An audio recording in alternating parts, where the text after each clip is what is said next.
এখন শুরু হচ্ছে উন্মুক্ত প্রশ্নোত্তর পর্ব।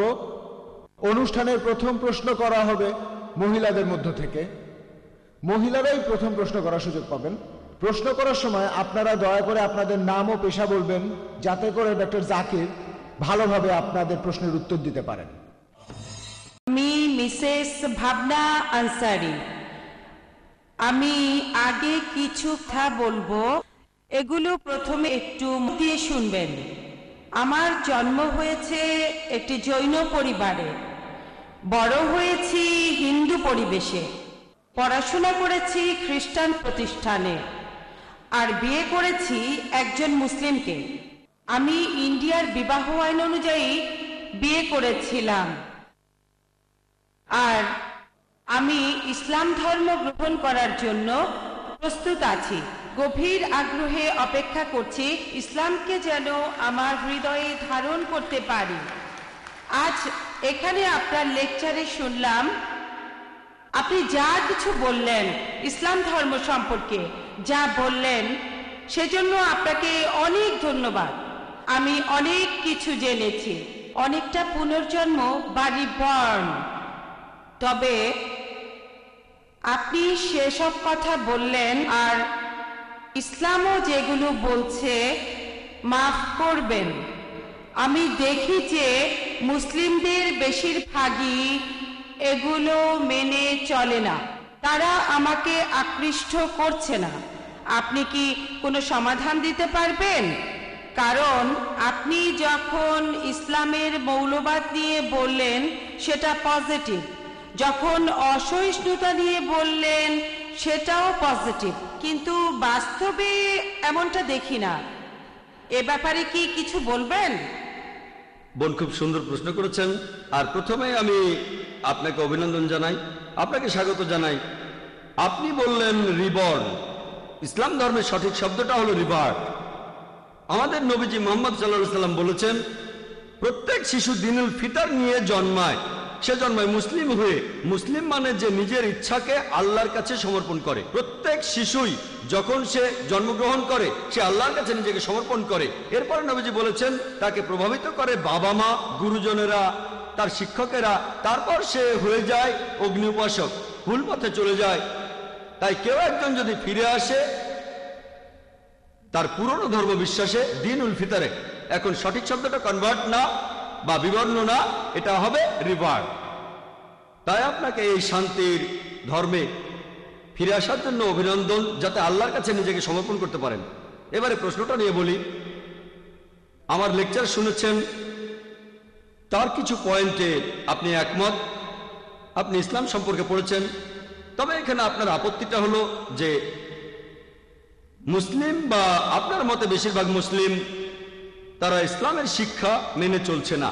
এখানে সমাধানটা কি? বোন, আমি আপনার সাথে একমত। এ ব্যাপারে আমি একমত যে অনেকেই এগুলো মানে না। তবে পরিসংখ্যান বলছে যে ধর্মের অনুসারীর সংখ্যা সবচেয়ে বেশি জনসংখ্যার দিক থেকে, আপনারা মাথা গোনেন, ধর্মের অনুসারীদের সংখ্যার দিক থেকে প্রথম অবস্থানে আছে খ্রিস্টান ধর্ম, প্রায় 200 কোটি মানুষ। ইসলাম 130 কোটি থেকে 40 কোটির মতো।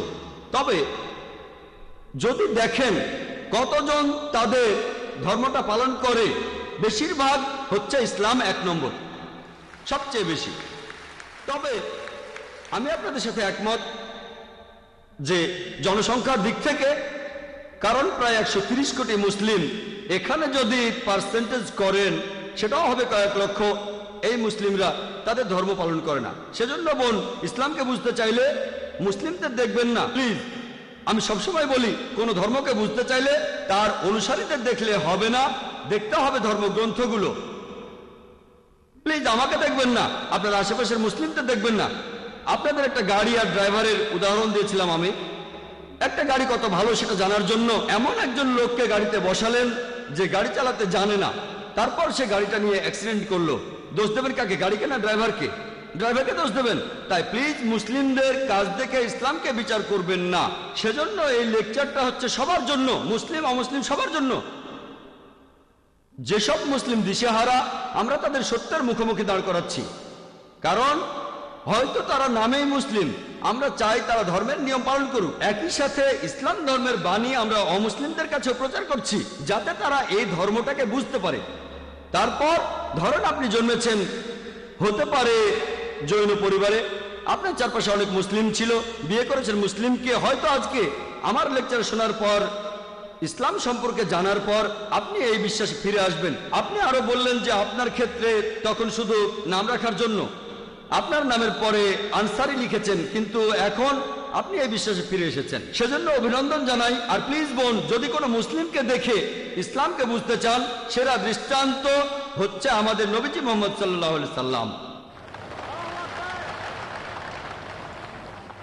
এই পবিত্র কোরআন আর নবীজির কথাগুলো এখানে মানুষ জাতির সব সমস্যার সমাধান। মুসলিমদের দেখবেন না কিছু মুসলিম ধর্ম পালন করে আর কিছু মুসলিম ধর্ম পালন করে না, তাই দেখবেন এই পবিত্র কোরআন বুঝে পড়েন, মেনে চলেন, ইনশাল্লাহ আপনি ইহকালে শান্তিতে থাকবেন আর পরকালেও শান্তি পাবেন ইনশাআল্লাহ। আপনাকে অনেক ধন্যবাদ। বোন, আপনাকে অনেক ধন্যবাদ। হ্যাঁ ভাই। স্যার, আমার নাম প্রফেসর শেঠি।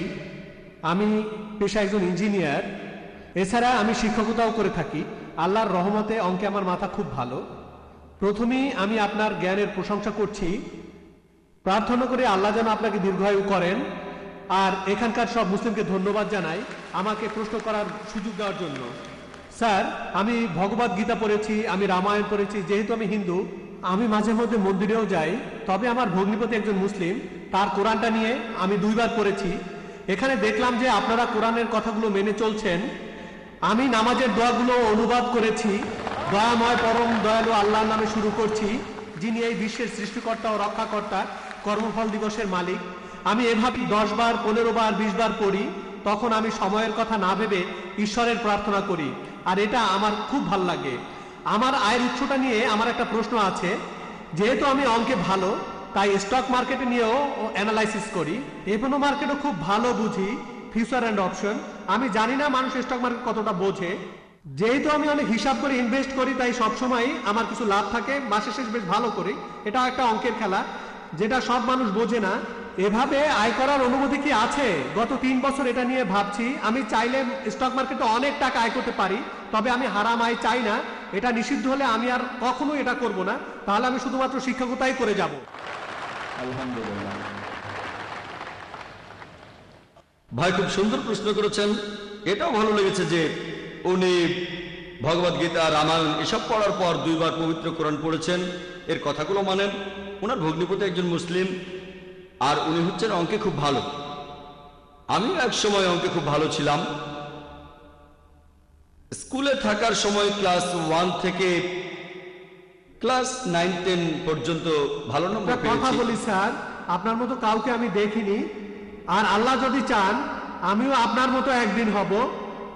ঈশ্বর যদি চান, যদি আল্লাহ চান, তাহলে আমি একদিন আপনার মতোই হব। ইনশাআল্লাহ, ইনশাআল্লাহ। প্রথমে প্রশ্নের উত্তর দেই, ইনশাআল্লাহ তারপরে এই সম্পর্কে কথা বলবো। আমাকে প্রশ্ন করলেন যে আপনি স্টক মার্কেটে ব্যবসা করেন, সেখানে বিভিন্ন হিসাব নিকাশ করা হয়, আর আপনি এই গাণিতিক বিশ্লেষণে এতটাই ভালো যে প্রতি মাসে আপনার কিছু লাভ থাকে। আপনার প্রশ্নটা কি হালাল না হারাম? স্টক মার্কেটের কথা যদি বলতে হয়, স্টক মার্কেট এটা হারাম না, হারাম না।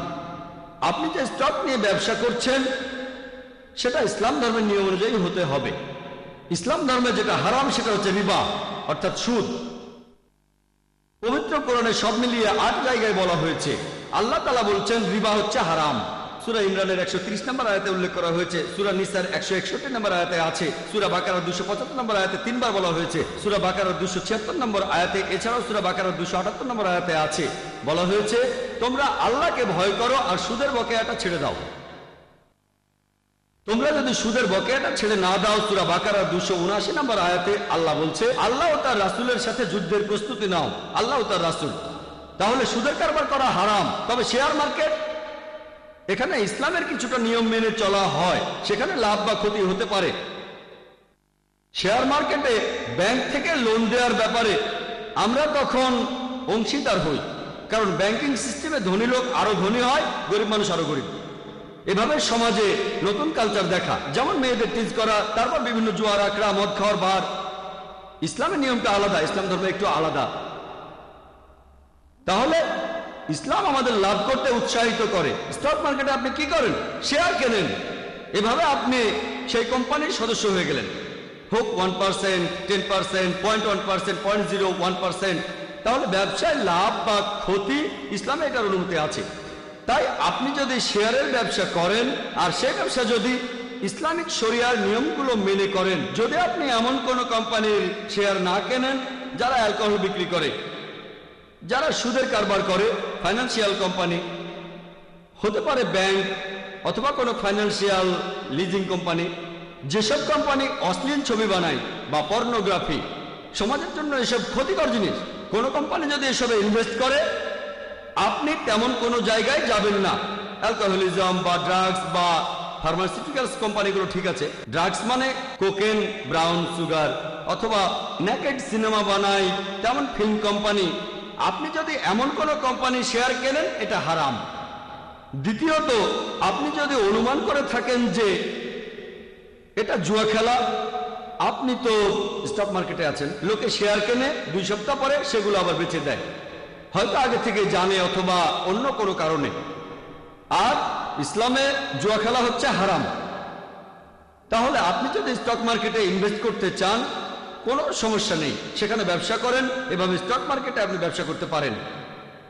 আর স্যার আপনি আমার প্রশ্ন থেকে দূরে সরে গেছেন। ফিউচার আর অপশন নিয়ে বলছিলাম, এটা কি ঠিক? আমি বলছি আপনি 10 টাকা দিয়ে 100 টাকার শেয়ার কিনলেন, তারপর সেটা বছরের পর বছর রেখে দিলেন। বলছি, আমি সামগ্রিকভাবেই বলছি, একটা পয়েন্ট না। ধন্যবাদ, আপনাকে ডিস্টার্ব করার জন্য দুঃখিত। এবারে ফিউচার অপশন নিয়ে বলছি যে আপনি কিছু শেয়ার কিনে ভবিষ্যতের জন্য রেখে দিলেন, এরপরে সেই শেয়ার থেকে কিছুটা রেখে বেচে দিলেন। আমি জানি আপনি বেচতে পারেন, কিছু অংশ রাখতেও পারেন, তারপর আবার কিছু শেয়ার কিনতে পারেন, সেটাও বেচতে পারেন। আমি এটা জানি, আমি হয়তো আপনার মতো এক্সপার্ট না, তবে এ নিয়ে বলতে পারবো। ভবিষ্যতের কথা যদি বলেন, এটার অনুমতি নেই, এটা হারাম। মার্জিন ট্রেডিং, যেটা দেখবেন রিয়েল এস্টেট ব্যবসায়, আপনি 10%-এ কিনলেন, সেটার দাম বেড়ে গেল, কারণ কোনো ফ্ল্যাট কিনতে গেলে টাকা দেবেন কিস্তিতে, কিস্তির মেয়াদ 2 বছর, এখন 10% দিলেন, পরে 20%, তারপর দাম বাড়লো, আপনি বেচে দিলেন, ঠিক আছে। শেয়ারের ক্ষেত্রে এমনটা হয় না, স্টকের ক্ষেত্রে এমনটা হয় না। এক্ষেত্রে জিনিসটা আপনার হাতে নেই, আপনি আংশিক টাকা দিয়েছেন, তারপর অন্য কেউ আপনার পেছনে আসলো, এটা যদি পড়ে যায়, তাই হেজ ফান্ড থাকে, হেজিং জানেন, হেজ ফান্ড থাকে। ইসলামে এইসব জিনিসের অনুমতি নেই। তবে পিওর স্টক, যদি সেটাই আপনার ব্যবসা হয়ে থাকে, সেটা ইসলামিক হলে অনুমতি আছে। এরপর আপনি আরো বলেছেন শেয়ারের ব্যবসা করে আপনি অনেক টাকা জমিয়েছেন, এটার অনুমতি না থাকলে আপনি বাদ দেবেন। এভাবে যে টাকা জমিয়েছেন এটা যদি অনুমোদিত না হয় আপনি বাদ দেবেন। এখানে আসল কথা হলো আমরা শান্তি চাই ইহকালে আর আখিরাতে। পরকালের যে শান্তি সেটা দীর্ঘস্থায়ী শান্তি। তাহলে যদি হালাল উপার্জন করেন, ইনশাল্লাহ আপনি ইহকালেও ভালো থাকতে পারবেন, পরকালেও থাকবেন। আমি আল্লাহর কাছে দোয়া করছি যেন শান্তি ও সাফল্য পান এই পৃথিবীতে, এছাড়া পরকালেও শান্তি পান। আশা করি উত্তরটা পেয়েছেন। ধন্যবাদ। হ্যাঁ ভাই। আমার নাম অভিষেক। আমি 14 বছর বয়সে বাসায় ঝগড়াঝাটি করে পালিয়ে গিয়েছিলাম। সৌদি আরবের এক লোক আমাকে তখন কেরালায় নিয়ে যায়। তার কাছে ইসলাম সম্পর্কে জেনেছি। 2 বছর আগে আমি ইসলাম ধর্ম গ্রহণ করেছি। আমি এখন সব দর্শক শ্রোতার সামনে সাক্ষ্য দিচ্ছি, আশহাদু আন লা ইলাহা ইল্লাল্লাহ, আশহাদু আন্না মুহাম্মাদান আবদুহু ওয়া রাসূলুহু।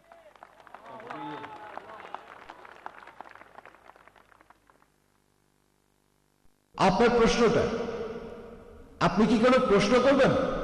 না স্যার। ডক্টর জাকির কিছু বলবেন? হ্যাঁ ভাই, আপনাকে অভিনন্দন জানাই, আপনাকে স্বাগত জানাই এই শান্তির ধর্মে। আর আপনিও সাক্ষী দিতে পারেন যে সৌদিরা তরবারি ব্যবহার করেনি। আপনাকে কি জোরজবস্তি করা হয়েছিল? না। জোরজবস্তি না। বা বন্ধু? না, আমি স্বেচ্ছায় মাশাআল্লাহ। মুসলিম হয়েছি। মাশাআল্লাহ, উনি স্বেচ্ছায় মুসলিম হয়েছেন। আপনাকে কোরআনের একটা অনুবাদ দিতে চাই, আপনি কি স্টেজে আসবেন? আমি এখানে প্রথম লেকচার দিয়েছিলাম 8 দিন আগে। সেদিন এক বোন ইসলাম গ্রহণ করেছিলেন, আমি তার চেহারাটা দেখতে পাইনি। আমি শুধু বাম দিকের মাইকের প্রশ্নকারী চেহারাটা দেখতে পাই, বাম দিকের মাইক আর কাউকে দেখতে পাই না। প্রথম দিনের সেই মহিলাকেও আমি দেখিনি। আর শনিবারে আইবিএস এ প্রশ্ন করলো গোয়েন্দারা যে সেই মহিলা কোথায়। বললাম আমি তো তাকে চিনি না, আপনারা হয়তো টিভিতে তাকে দেখেছেন, এখানে অনেক মানুষ আছেন, টেলিভিশনে দেখলে হয়তো সেই মহিলাকে আপনারা দেখতে পারেন। আপনি এখানে সাক্ষ্য দিতে পারেন যে আপনাকে জবরদস্তি করা হয়নি, এখানে জবরদস্তি করা যায় না, মুসলিম বানানো যায় না, স্বেচ্ছায় করলে হতে পারে। আমাদের এই দেশ, আমাদের এই ইন্ডিয়া, পৃথিবীতে এমন দেশ খুব কমই আছে যে দেশের সংবিধানে লেখা আছে যে ইন্ডিয়ার প্রত্যেক নাগরিকেরই তার ধর্ম প্রচার ও পালন করার ন্যায্য অধিকার আছে।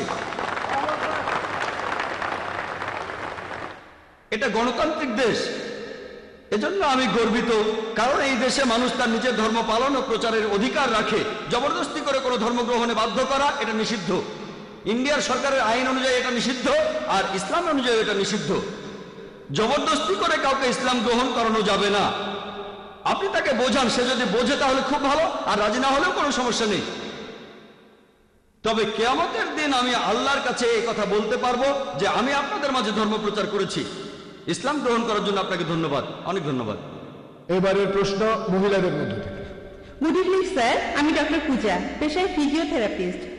স্যার, আপনি আপনার লেকচারে এই কথাগুলো বলেছিলেন, আমি সেগুলো আরেকবার বলছি। আপনি বলেছেন যে সব মুসলিম যদি চরমপন্থী হয় তাহলে মানুষের সমস্যাগুলোর সমাধান হবে। আমি ছোট একটা কারেকশন করেছি, আপনার চাইতে আমি অনেক ছোট, সেজন্য ক্ষমা চাইছি। তবে আমার কাছে মনে হয় যে আপনি যদি এভাবে বলতেন তাহলে কথাটা আরো গ্রহণযোগ্য হতো। যদি সব মানুষ চরমপন্থী হয় তাহলে মানুষের সমস্যাগুলোর সমাধান হবে। হতে পারে সেই মানুষ মুসলিম বা হিন্দু বা খ্রিস্টান বা অন্য ধর্মের। ডক্টর পূজা খুব সুন্দর প্রশ্ন করেছেন। আমি ভুল বলে থাকলে সেটা স্বীকার করতে কোনো আপত্তি নেই। এই প্রশ্নোত্তর পর্বটা সেজন্যই, যদি বলি 2 + 2 = 5, আপনি শুধরে দিতে পারেন যে 5 না 4। আমি একজন মানুষ, আমি কম্পিউটার না, আর আমারও ভুল হতে পারে, সেজন্য প্রশ্নোত্তর পর্বের ব্যবস্থা করা হয়েছে। কিন্তু আপনার মন্তব্যটা সম্পর্কে বলি, আমি বলেছি সবাই যদি চরমপন্থী মুসলিম হয় সব সমস্যার সমাধান হবে। আপনি সেটা শুধরে দিয়ে বললেন যে আমি যদি এখানে বলতাম যে সব মানুষ যদি চরমপন্থী হয় সব সমস্যার সমাধান হবে, চরমপন্থী হবে কোন ক্ষেত্রে? যেভাবে আপনি বলেছেন, যেভাবে আপনি যেমনটা বলেছেন, চরম পরোপকারী, চরম দয়ালু। আমার লেকচারটা শুনে থাকেন, আমি বলেছি যে চরমপন্থী মুসলিম সেই হতে পারে যে চরম দয়ালু, চরম ক্ষমাশীল, চরম পরোপকারী, চরমভাবে সৎ, চরম ন্যায়বান। একজন ডাকাতও তো চরমপন্থী হতে পারে, যে ডাকাতি করে, ধর্ষকও চরমপন্থী হতে পারে। যদি বলি সবাই চরমপন্থী হলে সমাধান, তাহলে সেই ধর্ষক খুশি হবে, সে তো একজন চরমপন্থী ধর্ষক, তাই না? অথবা একজন চরমপন্থী সন্ত্রাসী, এটা অন্য অর্থে। অপরাধীদের সন্ত্রস্ত করার কথা এখানে বলছি না, নিরীহ মানুষকে সন্ত্রস্ত করার কথা বলছি, কারণ সাধারণত সন্ত্রাসী বলতে বোঝানো হয় যারা নিরীহ মানুষকে সন্ত্রস্ত করে। এদিক থেকে কোনো মুসলিমেরই সন্ত্রাসী হওয়া উচিত না। বোন, আমি যদি পুরো ব্যাপারটা অনুবাদ করি তাহলে আপনি ভালোভাবে বুঝতে পারবেন। আমি যেটা বলেছিলাম, প্রত্যেক মানুষ যদি চরমপন্থী মুসলিম হয়, অর্থাৎ যদি প্রত্যেক মানুষ একেবারে চরমভাবে শান্তিকামী হয়, আল্লাহর কাছে আত্মসমর্পণ করে, তাহলে মানুষের সব সমস্যার সমাধান হবে। যেহেতু আরবি শব্দটা ব্যবহার করেছি, এটা আবার অনেকে হজম করতে পারে না। আপনার কথা বলছি না বোন, আমি মিডিয়ার কথা বলছি। ইসলাম অথবা মুসলিম এই কথাগুলো তারা হজম করতে পারে না, তাই আমি কথাগুলো অন্যভাবে বলছি যাতে করে অমুসলিমরাও এটা বুঝতে পারে। যদি প্রত্যেক মানুষ একেবারে চরমভাবে শান্তিকামী হয়, আল্লাহর কাছে নিজের ইচ্ছাকে সমর্পণ করে, মানুষের সব সমস্যার সমাধান হবে। হোক সেই মানুষ মুসলিম, হিন্দু বা খ্রিস্টান। এরপরে যদি বলেন হোক সে হিন্দু, মুসলিম, খ্রিস্টান, ধর্ষক, ডাকাত, তাহলে কোনো কাজ হবে না বোন। কারণ মুসলিম মানে যে আল্লাহর কাছে আত্মসমর্পণ করে, তাকে মুসলিম হতেই হবে। হিন্দু কেউ আল্লাহর কাছে আত্মসমর্পণ করলে খুব ভালো। হবে না? না না না, এটা বললে কেমন? বোন আমাকে বলতে দেন, পরের প্রশ্ন পরে করেন, তখন উত্তর দেব। ঠিক আছে। আপনি ঠিকই বলেছেন। হিন্দু শব্দটার মানে কি জানেন আপনি? হিন্দু হলো একটা ভৌগোলিক অবস্থান। হিন্দু মানে সেই মানুষগুলো যারা থাকে ইন্ডিয়ায়। এভাবে বললে আমিও একজন হিন্দু বোন, আমিও একজন হিন্দু মুসলিম, ভৌগোলিক অবস্থানের দিক থেকে। তবে এই হিন্দু শব্দটা প্রথম ব্যবহার করেছে আরবরা যখন তারা ইন্ডিয়া এসেছিল। যখন সৌদি আরবে গিয়েছিলাম তারা বলে হিন্দিয়া, হিন্দিয়া, হিন্দু। এটা জানেন, হিন্দু বলতে ভৌগোলিক অবস্থানকে বোঝানো হয়, কিন্তু এখন শব্দটাকে ভুল অর্থে প্রয়োগ করা হয় একটা ধর্মকে বোঝানোর জন্য। স্বামী বিবেকানন্দের কথা অনুযায়ী তিনি বলেছেন এই ধর্মের অনুসারীদের বলা উচিত বেদান্তবাদী, কারণ তারা বেদের কথা মেনে চলে। হিন্দু শব্দটা একটা মিসনোমার। বিশেষজ্ঞদের জিজ্ঞেস করেন, আপনি বললেন একজন হিন্দু কি মুসলিম হতে পারে? ভৌগোলিক অবস্থান বললে আমি একজন হিন্দু, আমি ইন্ডিয়াতে বাস করি, আল্লাহর কাছে আত্মসমর্পণ করেছি, আমি একজন শান্তিকামী মানুষ। তবে প্রত্যেক মানুষ, এক মিনিট বোন, এক মিনিট, আমেরিকানরাও ভালো মানুষ হতে পারে, ইংরেজরাও ভালো মানুষ হতে পারে। যদি বলি পৃথিবীর সব মানুষ ইন্ডিয়ায় থাকবে, সেটা এখানে সম্ভব হচ্ছে না, তাহলে সবাই হিন্দু হতে পারছে না। বোন, আগে উত্তরটা শেষ করতে দেন। আপনি প্রশ্ন করেছেন, আমি সেটার উত্তর দিচ্ছি। আপনি প্রশ্ন করেছেন, আমি উত্তর দিচ্ছি। আপনি আরেকটা চান্স পাবেন, সমস্যা নেই বোন, অবশ্যই। তবে আগে শেষ করতে দেন। আপনি যে শব্দটা বলেছেন সেটার অর্থ আপনার জানা উচিত। যদি পৃথিবীর সবাই ইন্ডিয়ায় থাকে, ইন্ডিয়ার সরকার সমস্যায় পড়ে যাবে। তারা বলে হাম দো হামারে দো, এককে বাদ আবি নেই, দোকে বাদ কাবি নেই। ফ্যামিলি প্ল্যানিং এর কথা বলে, আমরা দুজন সন্তান, দুজন, হাম দো হামারে দো, এককে বাদ আবি নেই, দোকে বাদ কাবি নেই। এক সন্তানের পরে একটু বিরতি, দ্বিতীয় সন্তানের পরে আর কোনো সন্তান নেবেন না। ফ্যামিলি প্ল্যানিং এই সম্পর্কে বলেছি কোরআন এন্ড মডার্ন সায়েন্সে। তাই বোন, আপনি যে শব্দটা বলেছেন সেটার অর্থ না জানলে আপনি ভুল বুঝতে পারেন। আপনি যদি একজন হিন্দু হন, ঈশ্বরের কাছে আত্মসমর্পণ করেন, এরপর যদি বেদ মেনে চলেন, আমার লেকচার যদি দেখে থাকেন ইসলাম ধর্ম আর হিন্দুইজমের মধ্যে সাদৃশ্য নিয়ে, বেদ বলছে তোমরা এক ঈশ্বরকে বিশ্বাস করবে। যদি বেদের কথা মানেন, উপনিষদে উল্লেখ আছে, ছান্দোগ্য উপনিষদ 6 নম্বর অধ্যায়ের 2 অনুচ্ছেদের 1 নম্বর পরিচ্ছেদে বলা হয়েছে যে এককাম এমি দ্বিতীয়াম, ঈশ্বর কেবলমাত্র একজন, দ্বিতীয় কেউ নেই। বেদে উল্লেখ করা হয়েছে, যজুর্বেদের 32 নম্বর অধ্যায় 3 অনুচ্ছেদে আছে, নাতাস্তি প্রতিমা আস্তি, মহান সৃষ্টিকর্তার কোনো প্রতিমা নেই। প্রতিমা মানে ছবি, মূর্তি, ভাস্কর্য, ফটোগ্রাফ। বেদের কথা অনুযায়ী মহান সৃষ্টিকর্তার কোনো ছবি নেই, কোনো ফটোগ্রাফ নেই, কোনো ভাস্কর্য নেই, কোনো মূর্তি নেই। যদি এমন হিন্দু হয়ে থাকেন, বেদে উল্লেখ আছে যে আরেকজন অবতার পৃথিবীতে আসবেন, সর্বশেষ রাসূল, তার নাম হবে মুহাম্মদ সাল্লাল্লাহু আলাইহি সাল্লাম। এই কথা বলা হয়েছে কল্কি অবতারে 2 নম্বর অধ্যায়ের 5 অনুচ্ছেদে, 7 অনুচ্ছেদে, 9 অনুচ্ছেদে, 11 অনুচ্ছেদে, 15 অনুচ্ছেদে, যে এই কল্কি অবতার জন্মগ্রহণ করবে শান্তি নামের একটি শহরে, অর্থাৎ মক্কা। তার বাবার নাম হবে বিষ্ণু ইয়াস, অর্থাৎ সৃষ্টিকর্তার ভৃত্য, আরবিতে আব্দুল্লাহ। আর নবীজির বাবার নামও ছিল আব্দুল্লাহ। তার মায়ের নাম হবে সুমতি, অর্থাৎ শান্তিপ্রিয়, প্রশান্ত।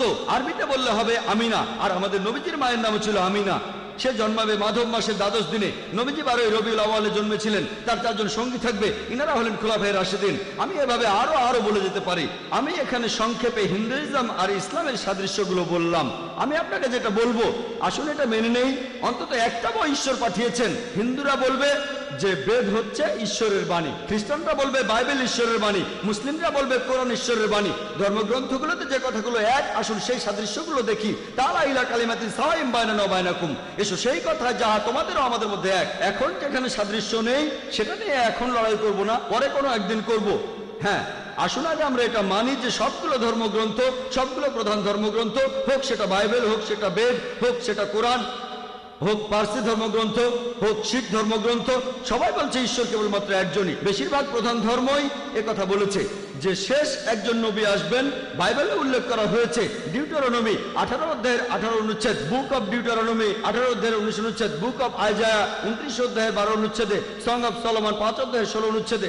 এরপর নিউ টেস্টামেন্টে গসপেল অফ জন 14 অধ্যায়ের 16 অনুচ্ছেদে, গসপেল অফ জন 15 অধ্যায়ের 26 অনুচ্ছেদে, গসপেল অফ জন 16 অধ্যায়ের 7 অনুচ্ছেদে, গসপেল অফ জনের 16 অধ্যায়ের 12 থেকে 14 অনুচ্ছেদে বলা আছে যে যীশু খ্রিস্ট বলেছেন, তোমাদের আমি অনেক কথাই বলবো, কিন্তু তোমরা সবকিছু বুঝতে পারবে না। কারণ যখন সত্যের বার্তাবাহক আসবে, সে তোমাদের সত্যের পথে পরিচালিত করবে। সে তার নিজের কথা বলবে না, যা শুনবে তাই বলবে। তাহলে বিভিন্ন প্রধান ধর্মগ্রন্থ থেকে যেটা জানতে পারি, আমরা বিশ্বাস করবো এক ঈশ্বরে, তার কোনো ছবি নেই, তার কোনো প্রতিমা নেই। আমরা বিশ্বাস করবো সর্বশেষ আর চূড়ান্ত নবীকে।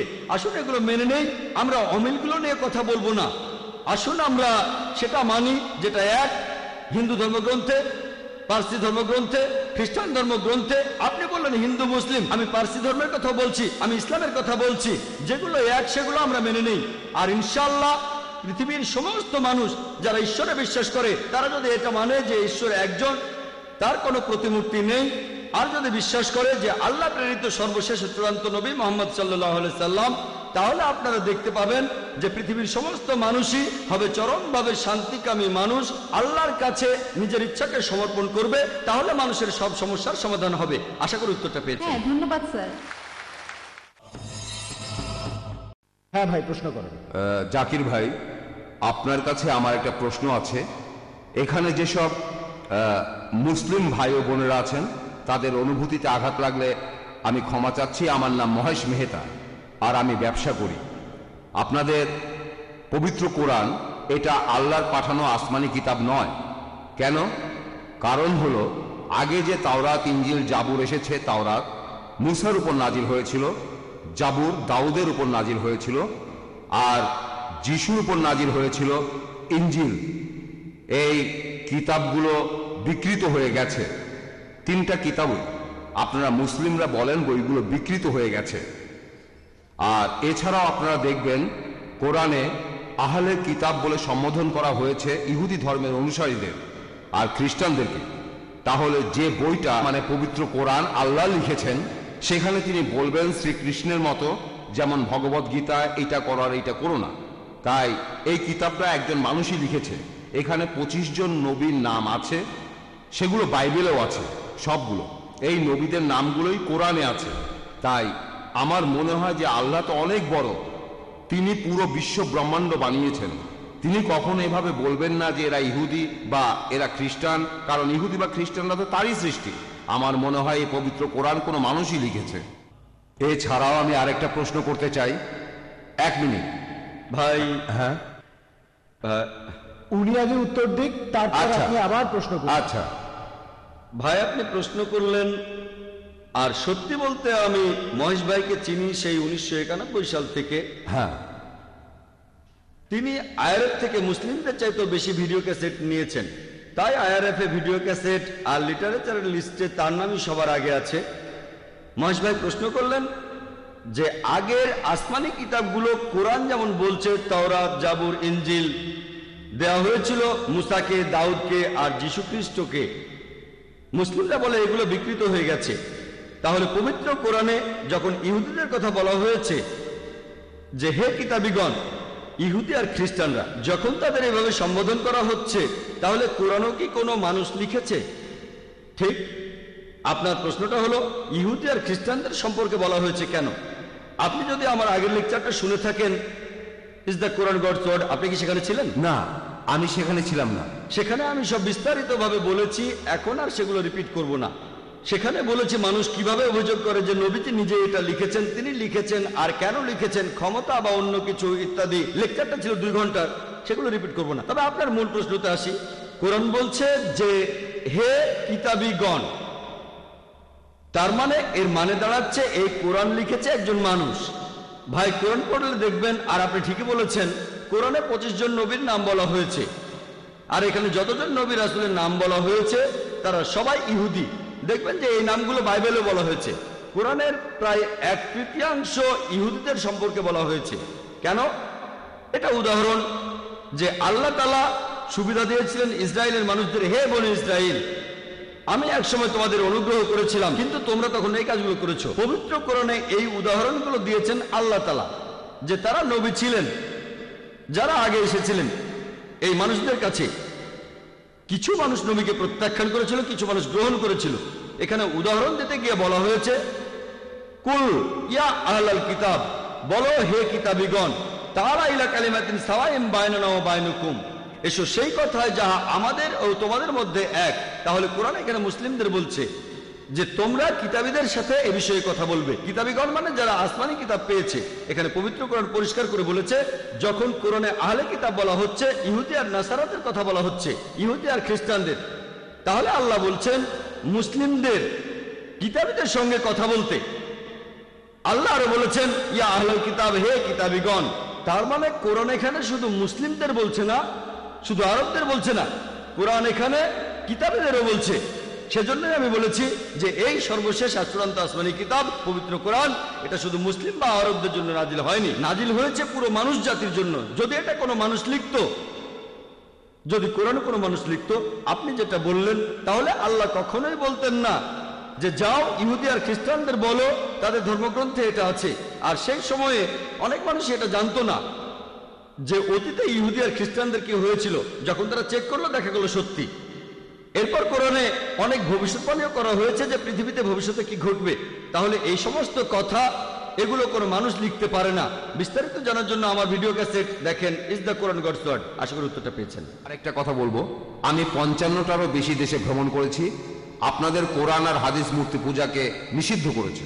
তবে আপনি অন্য ধর্মগুলো দেখেন, খ্রিস্টান ধর্ম অথবা ধরেন বৌদ্ধ ধর্ম, চাইনিজ ধর্ম, জৈন ধর্ম, অন্য সব ধর্মেই দেখবেন মূর্তি পূজা আছে। আপনারা মুসলিমরা পৃথিবীর সংখ্যার মাত্র 15 থেকে 20% হবেন সব মিলিয়ে, এটা শতকরা হিসাবে। তাহলে অন্যরা কি ভুল করছে? খ্রিস্টান ধর্মটা দেখেন, 1 মিনিট, যে কোনো অ্যাংলিকান চার্চ অথবা Russian orthodox, Greek orthodox, Catholic বা প্রোটেস্ট্যান্ট, চীনে দেখেন অনেক বড় মূর্তি ঈশ্বরের। তাহলে এরা সবাই ভুল? খুবই সুন্দর প্রশ্ন করলেন। তিনি বললেন পৃথিবীতে মুসলিম আনুমানিক 15 থেকে 20%, কেউ বলে 25%। সে যাই হোক, আপনি বললেন 15 থেকে 20%, আচ্ছা মেনে নিলাম। আপনি বললেন যে খ্রিস্টানরা তারা মূর্তি পূজা করে, আমিও একমত। আপনি বললেন যে বৌদ্ধরা বিশাল মূর্তি বানায়, তারা কি সবাই ভুল? ভাই, ইসলামের সংখ্যাগুরু হলে জেতা যায় না। ইসলামে সত্য সবার উপরে। বেশিরভাগ মানুষ এই কয়েকশো বছর আগেও মনে করত পৃথিবীর সমতল। বেশিরভাগ, এটা কি জানেন? কয়েকশো বছর আগেও বেশিরভাগ মানুষ মনে করত পৃথিবীর সমতল। পৃথিবী কি সমতল ভাই মহেশ? না না। তাহলে বেশিরভাগ মানুষেরা ভুল হতে পারে। ইসলাম ধর্মে আল্লাহ পবিত্র কোরআনে বলেছেন, সূরা ইসরার 81 নম্বর আয়াতে উল্লেখ করা হয়েছে, ওয়াকুল জাল হক ওয়া জাকাল বাতিল ইন্নাল বাতিলা কানা জাউকা। বলো সত্য উপস্থিত হয়েছে, মিথ্যা বিলুপ্ত হয়েছে, কারণ মিথ্যা প্রকৃতিগত কারণে বিলুপ্ত হবে। সেজন্য ইসলাম ধর্মের সংখ্যাগুরু হলে জেতা যায় না। যদি আমেরিকা যান, সেখানে দেখবেন পর্নোগ্রাফি, এটা নিষিদ্ধ না। আপনি এটা বিশ্বাস করেন? না, অনেক ইউরোপিয়ান দেশে এটা দেখা যায়। পর্নোগ্রাফিতে বিশ্বাস করেন? না, আমি বিশ্বাস খুব করি। ভালো, আপনি তো ভালো মানুষ, আপনাকে অভিনন্দন জানাই। কিন্তু পশ্চিমা বিশ্বের বেশিরভাগ মানুষই পর্নোগ্রাফিতে বিশ্বাস করে। আপনি কি এটা বিশ্বাস করেন? আপনি কি পর্নোগ্রাফি দেখবেন? খুব ভালো, ভালো ছেলে। দেখেন, আপনি সত্যের কাছাকাছি আছেন। সংখ্যাগুরু হলে জেতা যায় না। আপনি তখন বললেন যে খ্রিস্টান ধর্মে সবাই মূর্তি পূজা করে। খ্রিস্টান ধর্মে আসলে মূর্তি পূজা নেই। কিছু খ্রিস্টান মূর্তি পূজা করে, যেমন কিছু মুসলিম ভুল কাজ করে। যদি খ্রিস্টানদের বাইবেল পড়েন, আর আমিও নিশ্চিত যে আপনি বাইবেল পড়েছেন, বাইবেলে উল্লেখ করা আছে, বুক অব ডিউটেরোনমি 5 নম্বর অধ্যায়ের 7 থেকে 9 নম্বর অনুচ্ছেদে বলা হয়েছে, তোমরা আমার কোনো প্রতিমূর্তি তৈরি করবে না। মহান স্রষ্টা তিনি বলেছেন, ওল্ড টেস্টামেন্টে আছে, তোমরা আমার কোনো প্রতিমূর্তি তৈরি করবে না। কোনো কিছুই না যেটার সাথে মিল আছে আকাশমণ্ডলের কিছু, পৃথিবীর কিছু, অথবা পৃথিবীর নিচের কিছু। তোমরা তাদের সেবা করবে না, তাদের কাছে নতজানু হবে না, কারণ আমি তোমাদের ঈশ্বর এবং প্রভু খুবই প্রতিহিংসা পরায়ণ। এই কথা আবারও আছে বুক অব এক্সোডাস 20 নম্বর অধ্যায়ের 3 থেকে 5 অনুচ্ছেদে, যে তোমরা আমার কোনো প্রতিমূর্তি তৈরি করবে না, কোনো কিছুই না যার সাথে মিল আছে আকাশের কিছুর, পৃথিবীর কিছুর, অথবা পৃথিবীর নিচের কিছুর। তোমরা এদের সামনে নতজানু হবে না, সেবা করবে না, কারণ আমি তোমাদের ঈশ্বর এবং প্রভু খুবই প্রতিহিংসা পরায়ণ। তাহলে ওল্ড টেস্টামেন্ট অনুযায়ী মূর্তি পূজা নিষিদ্ধ কাজ। আর যীশু খ্রিস্ট নিজেই বলেছেন, এটা আছে গসপেল অফ ম্যাথিউ 5 নম্বর অধ্যায়ের 17 থেকে 20 অনুচ্ছেদে, মনে করো না আমি নবীদের আইন বাতিল করতে এসেছি, এগুলোকে বাতিল করতে আসিনি, পূরণ করতে এসেছি। তোমাদের মধ্যে যদি কেউ কোনো একটা আইন ভাঙে আর অন্য কেউ ভাঙতে বলে, সে তাহলে স্বর্গের রাজ্যে প্রবেশ করতে পারবে না। আর যে এই আইনগুলো মেনে চলবে, সে স্বর্গের রাজ্যে প্রবেশ করতে পারবে। যদি তাদের ন্যায়নিষ্ঠতা গ্রন্থে বলা ন্যায়নিষ্ঠার চাইতে বেশি না হয়, তাহলে তারা স্বর্গের রাজ্যে প্রবেশ করতে পারবে না। তাহলে যীশু খ্রিস্টের কথা অনুযায়ী আপনি যদি স্বর্গের রাজ্যে প্রবেশ করতে চান, আপনাকে তাহলে ওল্ড টেস্টামেন্টের সবগুলো আইন মানতে হবে, মুসা নবীর আইন মানতে হবে। স্রষ্টার কোনো প্রতিমা বানাবেন না। তারপরও মানুষ বানায়, কেন?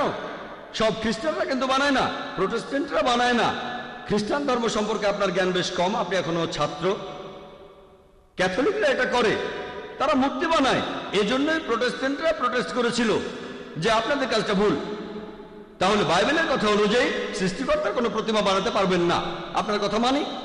বেশিরভাগ হিন্দুই মূর্তি পূজা করে। আমি আগে বলেছিলাম, নাতাস্তি প্রতিমা আস্তি, মহান সৃষ্টিকর্তার কোনো প্রতিমা নেই, কোনো ছবি নেই, কোনো ভাস্কর্য নেই, তার কোনো মূর্তি নেই। আপনি কি মূর্তি পূজা করেন? হ্যাঁ, আমি করি। আচ্ছা, তাহলে তো বেদ মানছেন না। আমি আসলে সবগুলো ধর্মই মানি, সব ধর্মই এক, কারণ মহান ঈশ্বর সবগুলো ধর্ম সম্পর্কেই জানেন। ভাই, আপনি যদি সবগুলো ধর্মই বিশ্বাস করেন, তার মানে আপনি অন্য ধর্ম পালন করছেন কিনা জানি না, তবে হিন্দু ধর্ম পালন করছেন না। আপনি হিন্দু ধর্ম পালন করছেন না। আমি আপনাকে বলি, ঈশ্বর তো ঘুমাচ্ছেন না, তিনি সবই জানেন, তিনি তো সবকিছু সৃষ্টি করেছেন, সবকিছু, তাই তিনি সবগুলো ধর্ম সম্পর্কেই জানেন, যেমন ইসলাম। ভাই, আপনি একবারে একটা প্রশ্ন করেন, লম্বা লাইন দেখা যাচ্ছে, এই প্রশ্নটার উত্তর দিচ্ছি, এরপরে লাইনের পেছনে গিয়ে দাঁড়াবেন, তারপর সময় আসলে প্রশ্ন করবেন, ঠিক আছে? প্রশ্ন করেছেন যে ঈশ্বর কি ঘুমাচ্ছেন? আল্লাহ এই কথার উত্তর দিয়েছেন পবিত্র কোরআনে সূরা বাকারার 255 নম্বর আয়াতে উল্লেখ করা হয়েছে।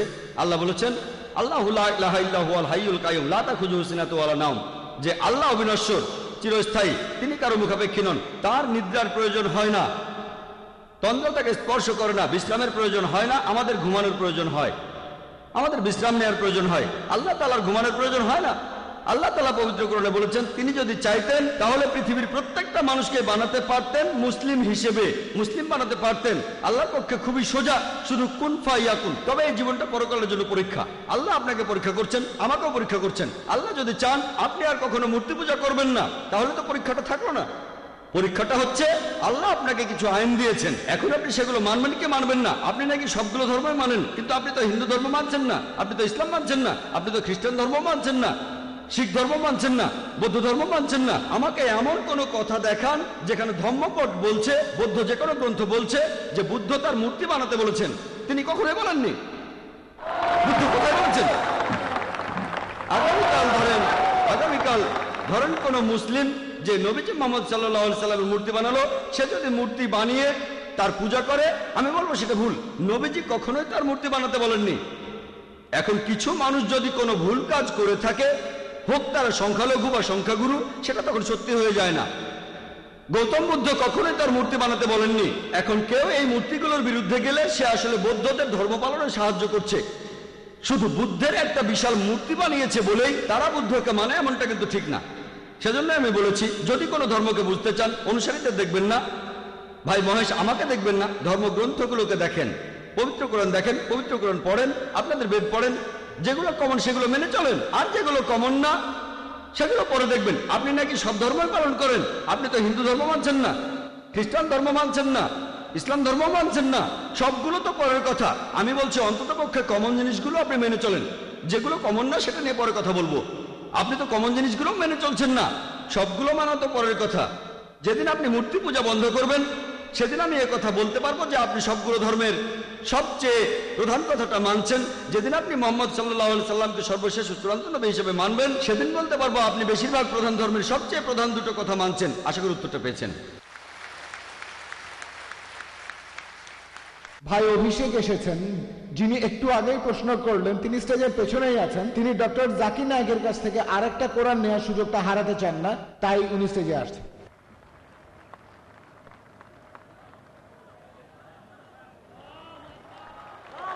তাকবীর। উনি স্টেজের পেছনে এসে ভলান্টিয়ারদের কাছে প্রথমে বলেছিলেন, আর শুনে আমরা বললাম আলহামদুলিল্লাহ, ঠিক আছে। তাহলে মুসলিম ভাই বোনদের উপদেশ দেবেন মহাত্মা গান্ধীর নীতিগুলো অনুসরণ করতে, যেমন অহিংস আন্দোলন, সত্যগ্রহ, অথবা মহাত্মা গান্ধীর অন্য যে কোনো নীতি? ভাই, আপনি প্রশ্ন করলেন যে আমি কি মুসলিম ভাই বোনদের মহাত্মা গান্ধীর নীতি অনুসরণ করতে বলবো, তারপর বললেন যে মহাত্মা গান্ধীর যে কোনো নীতি, যেমন অহিংসা নীতি আর সত্যগ্রহ। সরি, আমি পরিষ্কার করে বলি, মহাত্মা গান্ধীর যে কোনো নীতি। আপনার প্রশ্নটা বুঝতে পেরেছি। আপনি বললেন নীতিগুলো মানে সবগুলো নীতি, তারপরে বললেন যে কোনো নীতি। আমি দুটোরই উত্তর দিচ্ছি।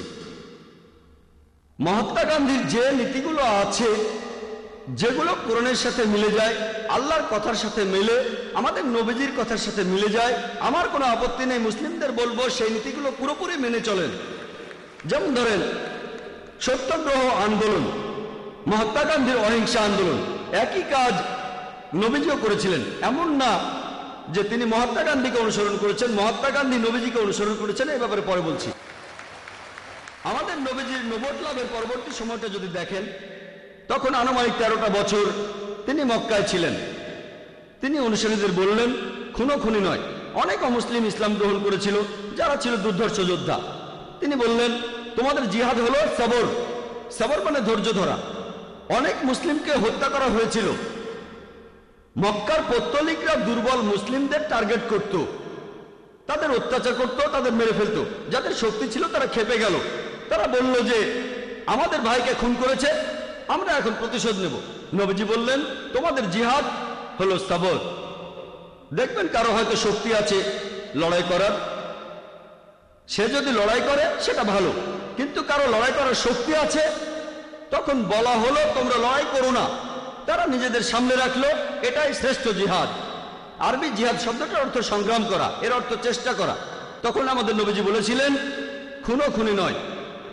তারা রাস্তায় নেমে পড়তেন আর বলতেন আমরা সাক্ষ্য দিচ্ছি যে আল্লাহ ছাড়া কোনো উপাস্য নেই, আর মুহাম্মদ সাল্লাল্লাহু আলাইহি সাল্লাম আল্লাহর প্রেরিত রাসূল। মানুষ পাথর মারলো, তারা তাদের কিছু বলল না। তাদের অত্যাচার করা হলো, কিন্তু তারা প্রতিশোধ নিল না। নবীজি তায়েফে গেলেন, লোকে পাথর মারলো, তিনি কিছুই বললেন না। তাহলে এটা হলো একটা পদ্ধতি, তবে এই পদ্ধতিটাই সব নয়। আগে আমি উত্তরটা শেষ করি। না স্যার, ডক্টর জাকিরের কথা শেষ হলে তারপর প্রশ্ন করবেন, একটু ধৈর্য ধরুন। আচ্ছা আচ্ছা ঠিক। আপনি প্রশ্ন করেছেন, আমি সেটার উত্তর দিচ্ছি। মহাত্মা গান্ধীর এই নীতি, এই অহিংসা নীতি অনেক ক্ষেত্রে কাজে লাগবে, কিন্তু এখন যদি ইন্ডিয়া সরকারকে বলেন যে এই লোকটা ডাকাতি করছে, এটা অপরাধ, অ্যারেস্ট করবেন না, এই লোকটা ধর্ষণ করছে, এটা অপরাধ, কিন্তু অ্যারেস্ট করবেন না, ইন্ডিয়া সরকার কি এটা মানবে? সব দেশে দেখবেন যে পুলিশ বাহিনী আছে, এই পুলিশ সে দেশের শান্তি আর নিরাপত্তা নিশ্চিত করতে মাঝে মধ্যে তারা বল প্রয়োগ করে অপরাধীদের বিরুদ্ধে, যাতে শান্তি বজায় থাকে। আপনি ইন্ডিয়ার সরকার বা বোম্বের পুলিশ কমিশনারকে বলতে পারবেন না যে দেখেন মহাত্মা গান্ধী অহিংসার কথা বলেছেন, তাই যে ডাকাতি করছে তাকে করতে দিন, তাকে শুধু বলেন ডাকাতি করবেন না। ধরেন কেউ আপনার বোনকে ধর্ষণ করছে, শুধু বলেন ধর্ষণ করবেন না, এটা হচ্ছে অহিংসা নীতি। এই নীতিতে সব কাজ হয় না। ইসলাম ধর্মে জুলম বলে একটা শব্দ আছে, জুলম। জুলম আরবিতে এই শব্দটার অর্থ হতে পারে উৎপীড়ন, আর যে এই উৎপীড়ন করে তাকে বলা হয় জালিম, একজন জালিম। আর কোন লোকটা বেশি জালিম? যে মানুষ এই উৎপীড়ন বন্ধ করতে পারে কিন্তু তারপরেও করে না। নবীজি মুহাম্মদ সাল্লাল্লাহু আলাইহি সাল্লাম বলেছেন, সহিহ মুসলিমে উল্লেখ আছে, যদি খারাপ কাজ হতে দেখো তোমার হাত দিয়ে তা থামাও, যদি হাত দিয়ে থামাতে না পারো তাহলে তোমার মুখ দিয়ে থামাও, যদি মুখ দিয়ে থামাতে না পারো তাহলে মনে মনে অভিশাপ দাও, আর মনে মনে অভিশাপ দিলে তুমি হবে সবচেয়ে নিচু স্তরের মুমিন, সবচেয়ে নিচু স্তরের মুসলিম। যদি আপনি দেখেন কেউ ধর্ষণ করছে, মহাত্মা গান্ধী বলেছেন ধর্ষণ করবেন না, তখন যদি আপনার তাকে থামানোর সামর্থ্য থাকে আপনার হাত দিয়ে তাকে থামান। সে হয়তো আপনার বোন না, হয়তো আপনার মা না। যদি দেখেন কেউ ধর্ষণ করছে, তাকে হাত দিয়ে থামাতে পারলে আপনার হাত দিয়ে থামান। যদি সেটা না পারেন, যদি দুর্বল হন, শরীরে শক্তি না থাকে, মুখে বলেন ভাই সাহেব ধর্ষণ করবেন না, বলাৎকার করবেন না, ভাই ধর্ষণ করবেন না, আপনার মুখ দিয়ে তাকে বলেন। যদি ভাবেন আমি মুখে বারণ করলে লোকটা আমাকে মেরে ফেলবে, অন্তত পক্ষে মনে মনে অভিশাপ দেন। তাহলে পরিস্থিতির উপর নির্ভর করে কাজের পদ্ধতিও বদলাবে। নবীজি যখন মদিনায় গেলেন, একসময় শান্তি বজায় ছিল, তারা হুদাইবিয়ার সন্ধি করল। মক্কার মুশরিকরা মুসলিমদের সাথে তখন একটা চুক্তি করলো, মুশরিকরা চুক্তি ভঙ্গ করলো, তারপর যুদ্ধ বেঁধে গেল। আল্লাহ তাআলা তখন বললেন, যুদ্ধক্ষেত্রে কাফিরদের দেখলে ভয় পেও না, লড়ো, হত্যা করো, পরিস্থিতির উপর নির্ভর করবে। একজন বিখ্যাত ঐতিহাসিকের কথা অনুযায়ী মাইকেল এইচ হার্ট তার একটা বইতে তিনি পৃথিবীর ইতিহাসে 100 জন প্রভাবশালী মানুষের কথা বলেছেন। 1 নম্বরে তিনি বলেছেন মুহাম্মদ সাল্লাল্লাহু আলাইহি সাল্লামের কথা। শুধুমাত্র এই জন্যই কথাটা বলছি না, তিনি এখানে আরো বলেছেন মহাত্মা গান্ধী সম্পর্কে। মাইকেল এইচ হার্ট খুব বিখ্যাত ঐতিহাসিক, ইতিহাসের 100 জন প্রভাবশালী মানুষের কথা বলার পরে তিনি সেখানে বেশ কিছু কথা বলেছেন। এখানে তিনি তখন মহাত্মা গান্ধী সম্পর্কে বলেছেন। তিনি লিখেছেন যে মহাত্মা গান্ধীর এই সত্যাগ্রহ আন্দোলন, যেটা ছিল তখনকার গুরুত্বপূর্ণ আন্দোলন, এটার জন্যই নাকি ব্রিটিশরা তখন ফিরে গিয়েছে। কিন্তু তিনি বলেছেন যদি এই আন্দোলনটা না হতো তারপরও ইন্ডিয়া ঠিকই স্বাধীন হয়ে যেত। এটা বলেছেন বিখ্যাত ঐতিহাসিক মাইকেল এইচ হার্ট। তাহলে যেটা বুঝতে পারি, পরিস্থিতির উপর নির্ভর করে কাজের পদ্ধতিটা ঠিক করতে হবে। সব সময় অহিংসা নীতি চলবে না। মাঝে মধ্যে দেশে শান্তি বজায় রাখার জন্য আমাদের বল প্রয়োগ করতে হয়। যেমন দেখেন প্রত্যেক দেশে পুলিশ বাহিনী থাকে, আইন প্রয়োগ করে। কেউ যদি কোনো কিছু নিয়ে বাড়াবাড়ি করে, ধর্ষণ করে, ডাকাতি করে, নিরীহ মানুষদের ক্ষতি করে, তখন শেষ উপায় হিসেবে প্রত্যেক দেশের পুলিশ যেমন বল প্রয়োগ করে, একইভাবে ইসলাম বলছে যে শেষ উপায় হিসেবে, শেষ অবলম্বন হিসেবে মাঝে মধ্যে শান্তি বজায় রাখার জন্য বল প্রয়োগ করতে হয়। আশা করি উত্তরটা পেয়েছেন। আর কিছু বলতে চাইলে এখন বলতে পারেন। না স্যার, উত্তরে আমি সন্তুষ্ট। আপনাকে অনেক ধন্যবাদ। সেজন্য বলেছিলাম বাধা দেবেন না, এটা আমার পেশা, আমি এই কাজটাই করি। পুরো উত্তরটা শুনলে তারপর বুঝতে পারবেন। আমি শুরু করলে যদি হাত তোলেন, যখনই আপনি আপনার হাতটা তুলছেন আপনার মাথায় তখন প্রশ্নটা ঘুরছে, আমার উত্তরটা শুনছেন না।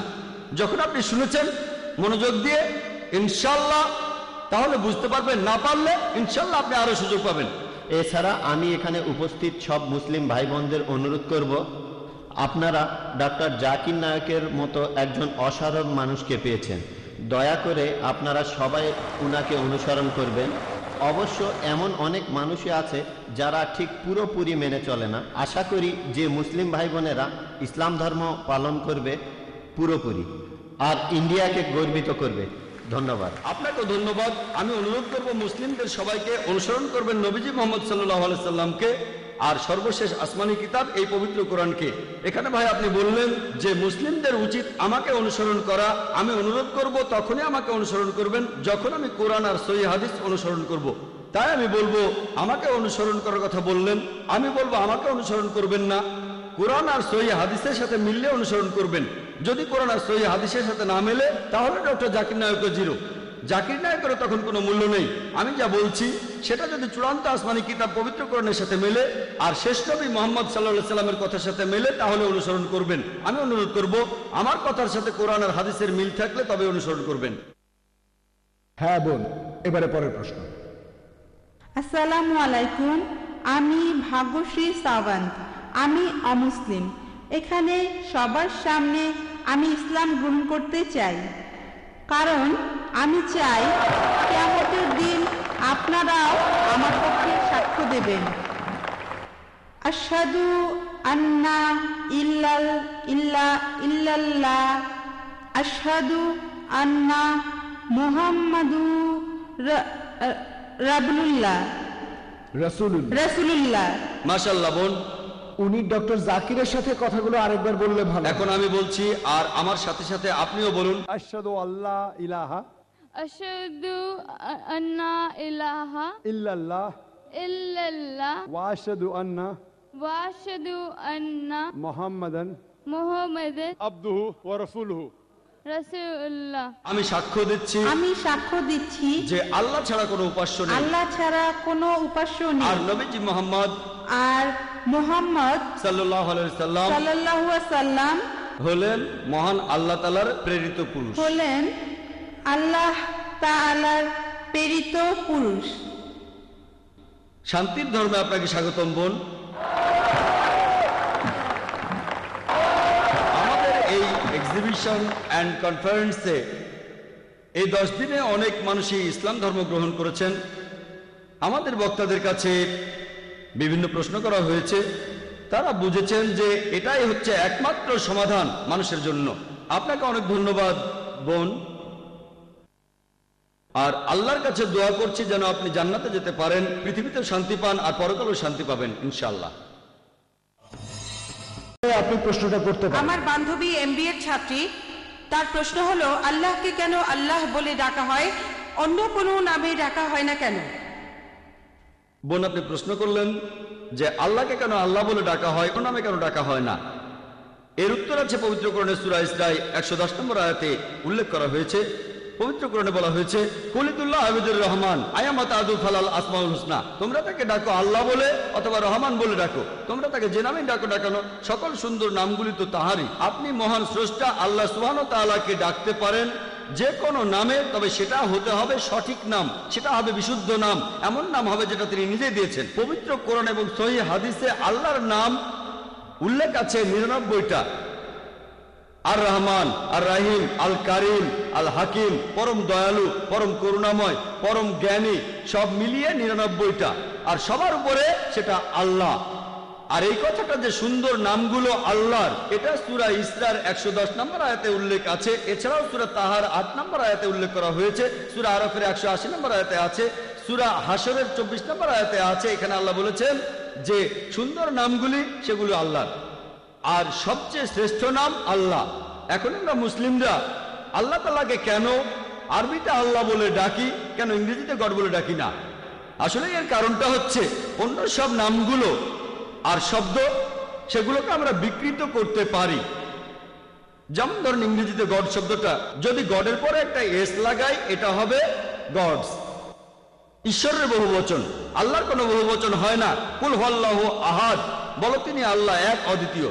যদি গডের পরে DESS যোগ করেন এটা হবে গডেস, মহিলা ঈশ্বর। ইসলামে পুরুষ আল্লাহ বা মহিলা আল্লাহ বলে কিছু নেই। আল্লাহ সুবহানাহু ওয়া তাআলার কোনো লিঙ্গ নেই।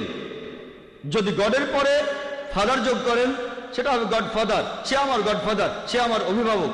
ইসলাম ধর্মে আল্লাহ আব্বা বা আল্লাহ ফাদার বলে কিছু নেই। যদি গডের পরে মাদার যোগ করেন সেটা হবে গড মাদার। ইসলাম ধর্মে আল্লাহ মাদার বা আল্লাহ আম্মি বলে কিছু নেই।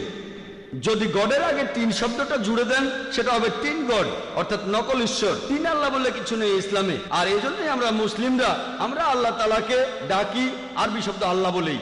আর এই কারণে এই আল্লাহ শব্দটা বেশিরভাগ প্রধান ধর্মগ্রন্থগুলোতেই দেখতে পাবেন। যদি শিখ ধর্মগ্রন্থ পড়েন সেখানে মহান সৃষ্টিকর্তার একটা বৈশিষ্ট্য বলা হয়েছে আল্লাহ। যদি খ্রিস্টানদের বাইবেল পড়েন গসপেল অফ মার্ক 15-34 অনুচ্ছেদে আছে, গসপেল অফ ম্যাথিউ 27-46 অনুচ্ছেদে আছে, বলা আছে যে যীশু খ্রিস্টকে যখন ক্রুশবিদ্ধ করা হলো তিনি বলেছিলেন আল্লাহ আল্লাহ লামা সাবাক্তানি, ঈশ্বর ঈশ্বর কেন তুমি আমাকে ত্যাগ করলে। এই আল্লাহ আল্লাহ লামা সাবাক্তানি শুনে কি মনে হয় ঈশ্বর ঈশ্বর কেন তুমি আমাকে ত্যাগ করলে? না। তবে এটার যদি আরবি করেন এটা হবে আল্লাহ আল্লাহ লামা তারাক্তানি, একই রকম। এই হিব্রু আর আরবি ভাষা দুটো একই রকম। আর আপনারা ধর্মীয় ডিকশনারিতে দেখবেন সেখানে বলা হয়েছে আল্লাহ বা আল্লাহ একই কথা, আল্লাহ ALAH একই। তাহলে আল্লাহ শব্দটা বাইবেলেও আছে, হিন্দু ধর্মগ্রন্থেও আছে, বেদে উল্লেখ করা আছে। একটা আলাদা উপনিষদ আছে যার নাম আল্লাহ উপনিষদ। তাহলে এই আল্লাহ শব্দটা এই শব্দটা উল্লেখ করা হয়েছে বিভিন্ন প্রধান ধর্মগ্রন্থে। এটাই হলো স্রষ্টার সবচাইতে সঠিক ও শুদ্ধ নাম। আশা করি উত্তরটা পেয়েছেন। হ্যাঁ ভাই। স্যার, আমার নাম গিল রয়, বোম্বেতে থাকি, আমি ব্যবসা করি। আমাকে সুযোগ দেওয়ার জন্য ধন্যবাদ। প্রশ্ন করার জন্য অনুষ্ঠানটা বেশ উপভোগ করেছি, এই প্রথম এসেছি। আমার প্রশ্নটা ধর্মান্তরিত হওয়া প্রসঙ্গে, ইসলামে আসা অথবা বের হয়ে যাওয়া। এখন অনেক মুসলিম দেশেই ইসলাম থেকে কেউ অন্য ধর্ম গ্রহণ করতে পারে না। কিছু দেশে জবরদস্তি করা হয় বা মৃত্যুদণ্ড দেয়া হয়। তবে ভুল হলে শুধরে দেবেন, আমি ঠিক জানি না। তবে যে দেশে অমুসলিমের সংখ্যা বেশি সেখানে অন্য ধর্ম থেকে ইসলামে আসতে বাধা দেয়া হয় না। এখন ইসলাম ধর্মে সঠিক নিয়মটা কি? কারণ আপনার লেকচারেই বললেন ইসলাম ধর্মে কোনো জবরদস্তি নেই, আর পৃথিবীর লক্ষ লক্ষ মানুষ ইসলাম ধর্ম গ্রহণ করছে। তাহলে ধর্মান্তরিত হতে বাধা দেয়া হচ্ছে কেন? তারা কি ঠিক করছে? এখানে অনুমতি দিলে অসুবিধা কোথায়? কেউ যদি স্বেচ্ছায় ইসলাম ধর্ম ত্যাগ করতে চায় তাকে বাধা দেওয়া হবে কেন? আপনি আমেরিকাকে দেখেন, সেখানে বেশিরভাগ মানুষ খ্রিস্টান, তাদের বেশিরভাগই খ্রিস্টান ধর্মের অনুসারী। যদি তারা ধর্ম পরিবর্তনে বাধা দেয়, যদি ইসলাম ধর্ম গ্রহণে বাধা দেয়, সেরকম হলে আপনি কি বলবেন? ভাই, আপনি খুব সুন্দর প্রশ্ন করেছেন, খুবই ইম্পর্টেন্ট প্রশ্ন। প্রশ্নটা দুটো অংশ। প্রথম অংশে আপনি বলেছেন যে কিছু মুসলিম সংখ্যাগরিষ্ঠ দেশে কেন ধর্ম পরিবর্তন বা প্রচার করতে দেয়া হয় না, সেখানে অন্য ধর্ম প্রচার করতে পারবেন না, ধর্মান্তর নিষিদ্ধ, সেখানে কোনো মুসলিম তার ধর্ম পরিবর্তন করতে পারে না, মূল প্রশ্ন। এটাই প্রথম অংশ। দ্বিতীয় অংশে ধর্মান্তর হলে মৃত্যুদণ্ড কেন? আমেরিকাতে যদি এখন ধর্মপ্রচার নিষিদ্ধ হয়, ধর্মান্তর নিষিদ্ধ হয়, তখন আমি কি বলবো? খুব সুন্দর প্রশ্ন ভাই। আপনি যদি কোনো ধর্মপ্রচারের কথা বলেন, এমন কিছু দেশ আছে যেমন ধরেন সৌদি আরব, সেখানে অন্য ধর্ম প্রচার নিষিদ্ধ। আমার জানা মতে একটা দেশই আছে যেখানে অন্য ধর্ম প্রচার নিষিদ্ধ, সেটা সৌদি আরব। এর কারণ হলো যে ধরুন ভাই, আপনি একটা স্কুল শুরু করেছেন, স্কুল চালু করতে গিয়ে আপনি ইন্টারভিউ নিচ্ছেন একজন অঙ্কের টিচারের। যখন আপনি অঙ্কের টিচারদের ইন্টারভিউ নিচ্ছেন, আপনি প্রশ্ন করলেন 2 + 2 = কত? একজন অঙ্কের টিচার বলল 2 + 2 = 3। পরের জন এসে বলল 2 + 2 = 4, আর পরের জন এসে বলল 2 + 2 = 5। অনেক মানুষই বলে এখানে সমস্যাটা কোথায়? আপনি আপনার ধর্ম প্রচার করেন, যারা গ্রহণ করতে চায় তারা গ্রহণ করবে। আমি আপনাকে বলি যে আপনার স্কুলে অঙ্কের টিচার কেমন রাখবেন? যে বলে 2 + 2 = 3, নাকি তাকে রাখবেন যে বলে 2 + 2 = 5? আমি বলবো না, আমিও অঙ্ক জানি, আমি এ ব্যাপারে একেবারে নিশ্চিত। অঙ্কে 2 + 2 = 4, আর কিছুই না। তাহলে ধর্মের কথা অনুযায়ী সৌদি আরব তারা একেবারে নিশ্চিত আর মেনে নিয়েছে কোরআনের এই আয়াতটা। সূরা ইমরানের 19 নম্বর আয়াতে উল্লেখ করা হয়েছে, ইন্নাদ-দীনা ইনদাল্লাহিল ইসলাম। আল্লাহ তাআলার কাছে একমাত্র গ্রহণযোগ্য দিন হলো আল্লাহর কাছে নিজেকে সমর্পণ করে শান্তি অর্জন করা। তারা সৌদি আরবে ভুল কোনো কিছুই প্রচার করতে দেবে না। তবে বিজ্ঞান প্রযুক্তির ক্ষেত্রে তারা আমেরিকানদের স্বাগত জানিয়েছে, আপনারা চলে আসেন। স্বাগত জানিয়েছে ইংল্যান্ডের মানুষদের, স্বাগত জানিয়েছে ইন্ডিয়ার মানুষদের। সমস্যা নেই, বিজ্ঞান ও প্রযুক্তিতে তারা উপরে আছে। তাই বিজ্ঞান ও প্রযুক্তির ক্ষেত্রে তারা বিশেষজ্ঞ আনছে আমেরিকা থেকে, ইংল্যান্ড থেকে, সিঙ্গাপুর থেকে, ফিলিপাইন থেকে, ইন্ডিয়া থেকে, বিভিন্ন দেশ থেকে। কিন্তু যদি ধর্মের কথা বলা হয় তারা একেবারে নিশ্চিত, তারা পুরোপুরি শিওর যেটাই সত্যি। একইভাবে আপনিও নিশ্চিত যে 2 + 2 = 4, আপনি অঙ্কে ভুল শেখাতে দেবেন না। একইভাবে সৌদি আরবে এমন, আমি বিভিন্ন ধর্মের উপর একজন ছাত্র, পবিত্র কোরআন বাদে এই পৃথিবীতে আর একটা ধর্মগ্রন্থ পাবেন না যেটা বলছে যে এটাই হলো সত্যিকারের ধর্ম। আপনি হিন্দু ধর্মগ্রন্থগুলো পড়ে দেখেন, আপনি খ্রিস্টানদের পবিত্র বাইবেল পড়ে দেখেন, বাইবেলের কথা বলা হয়নি যে খ্রিস্টান ধর্ম সঠিক। খ্রিস্টানদের বাইবেলে খ্রিস্টান শব্দটাই কোথাও নেই, এটা কি জানেন? পবিত্র বাইবেলে খ্রিস্টান বলে কোনো শব্দ পাবেন না। এরপর হিন্দু শব্দটা আপনি বেদে পাবেন না, এটা কি জানেন? বেদের কোথাও এই কথা বলা হয়নি যে এটাই হলো একমাত্র সঠিক ধর্ম। বাইবেলের কোথাও এই কথা বলা হয়নি যে এটাই হলো একমাত্র সঠিক ধর্ম। কোরআন হলো এই পৃথিবীর বুকে একমাত্র ধর্মগ্রন্থ যেখানে মহান স্রষ্টা আল্লাহ তাআলা বলেছেন, ইন্নাদ-দীনা ইনদাল্লাহিল ইসলাম। আল্লাহ তাআলার কাছে একমাত্র গ্রহণযোগ্য দিন হলো ইসলাম। তাহলে যদি ধর্ম প্রচারের কথা বলি, অন্য কোন ধর্ম প্রচারের কথা বলি, এটুকু বলতে পারি যে এ ব্যাপারে তারা নিশ্চিত, তারা সেখানে অন্য কাউকে অন্য কোনো ধর্ম প্রচার করতে দেবে না। এই ইন্ডিয়া একটা ধর্মনিরপেক্ষ দেশ, এটা কোনো হিন্দু রাষ্ট্র না। এদেশের সংবিধান সেটাই বলছে, এখানে গণতান্ত্রিক শাসন ব্যবস্থা চালু আছে। আমি একজন ইন্ডিয়ান, ভৌগোলিকভাবে আমি হিন্দু কারণ আমি ইন্ডিয়ান, তবে ইসলাম ধর্ম পালন করি, ইসলাম ধর্ম আমি মানি। এটা আমার জন্মগত অধিকার যে আমার ধর্ম প্রচার, প্রসার এবং পালন করতে পারবো। ইন্ডিয়ার সংবিধান সেটাই বলছে। আগে তাহলে সংবিধানটা বদলাতে হবে। আমরা সবাই জানি যে আমেরিকা একটা গণতান্ত্রিক দেশ, তাদের সংবিধানে এটা আছে যে বাক স্বাধীনতা থাকবে। আপনি আমার কাছে জানতে চেয়েছেন, তখন যেমন বললেন যে আমেরিকা যদি অন্য ধর্মের প্রচার নিষিদ্ধ করে, যদি বাধা দেয়, তাহলে আমার কেমন লাগবে? এটা তো তাদের খ্রিস্টান ধর্মগ্রন্থে নাই। আমি বলবো তারা খ্রিস্টান ধর্ম মানছে না, তারা তো বাইবেল মেনে চলছে না। আপনি বলবেন এটা একটা হিন্দু রাষ্ট্র, আসলে কিন্তু তা নয়, এটা ধর্মনিরপেক্ষ দেশ। হিন্দু রাষ্ট্র কোথাও বলা হয়নি। আপনি তো খ্রিস্টান, আপনি আমাকে বাইবেল থেকে মাত্র একটা কথা দেখান যেটা বলছে যে খ্রিস্টান ধর্মই একমাত্র সঠিক ধর্ম। হ্যাঁ বলেন। স্যার, তখন বাইবেলের এরকম ব্যাখ্যা করা হয়েছিল ওল্ড আর নিউ টেস্টামেন্টের। তখনকার দিনের খ্রিস্টান বিশেষজ্ঞরা বাইবেলের ব্যাখ্যা করেছিল যে বাইবেল বলছে কেউ যদি খ্রিস্টান ধর্ম ত্যাগ করতে চায় তাকে তখন মৃত্যুদণ্ড দেয়া হবে। অনেক আগে স্পেনে খ্রিস্টানরা এমনটা করেছিল, সেটা প্রায় 500 বছর আগে। তবে এখন মানুষ অনেক উন্নত হয়েছে। আমি এমন কোনো খ্রিস্টান সংখ্যাগুরু দেশের কথা জানি না যারা এটাতে বাধা দেয়। আমি ধর্ম প্রচারের কথা বলছি না, প্রচার করার কথা বলছি না, ব্যক্তিগত স্বাধীনতার কথা বলছি। ধরেন একজন মুসলিম কোন একটা মুসলিম দেশে যদি ধর্মত্যাগ করতে চায়। ভাই এটা তো আপনার প্রশ্নের দ্বিতীয় অংশ, এজন্যই বলছি আগে উত্তরটা শেষ করতে দেন। আপনি কি করছেন? আমি তো শুরুতেই বলেছি, আমি প্রথমেই তো আপনার প্রশ্নটা বলে নিয়েছিলাম। প্রশ্নটার দুটো অংশ আছে, প্রথম অংশের উত্তর দিয়েছি আর আপনি শুরু করলেন। যখন আপনি হাত উপরে তুললেন তখন আমি কি বুঝি? আপনি আমার উত্তরটা তো মনোযোগ দিচ্ছেন না। ঠিক, আমরা আপনাকে প্রশ্ন করার সুযোগ দিয়েছি, আমাকে উত্তর দেবার সুযোগটা দেন। ঠিক আছে, আমি তো বলেছিলাম আপনার প্রশ্নের দুটো অংশ আছে, আর আমার উত্তর শেষ করার আগে আমি যদি কথা বলে যাই অন্য সবাই বুঝবে, আপনি বুঝবেন না। আমি তো চাই আপনিও সেটা বোঝেন। আমি তো চাই আপনি যেন শান্তি ধর্ম গ্রহণ করেন। ঠিক আছে ভাই? এবারে প্রশ্নের দ্বিতীয় অংশে আসি। যদি কেউ অন্য ধর্মে যেতে চায়, যদি কেউ ইসলাম ধর্ম ত্যাগ করতে চায়, পবিত্র কোরআনে স্পষ্ট করে সূরা বাকারা 256 নম্বর আয়াতে বলা হয়েছে, লা ইকরাহা ফিদ্দিন, দিন সম্পর্কে কোনো জবরদস্তি নেই। সত্য স্পষ্ট হচ্ছে মিথ্যা থেকে। তাহলে কোনো মানুষ যদি ইসলাম থেকে অন্য কোনো ধর্মে যেতে চায়, ভালো, কিয়ামতের দিন সে ক্ষতিগ্রস্তদের দলে থাকবে। আর মৃত্যুদণ্ডের কথা যদি বলেন, যদি সেই লোক ধর্মান্তরের পরে যদি তার নতুন ধর্ম প্রচার করতে থাকে আর ইসলামের বিরুদ্ধে কথা বলে, তাহলে তাকে মৃত্যুদণ্ড দেওয়া হবে। আর এই একই রকম আইন, প্রায় একই রকম আইন সব দেশেই দেখবেন, ইন্ডিয়াতেও দেখবেন। এখানে দেশের বিরুদ্ধে কথা বলতে পারবেন না।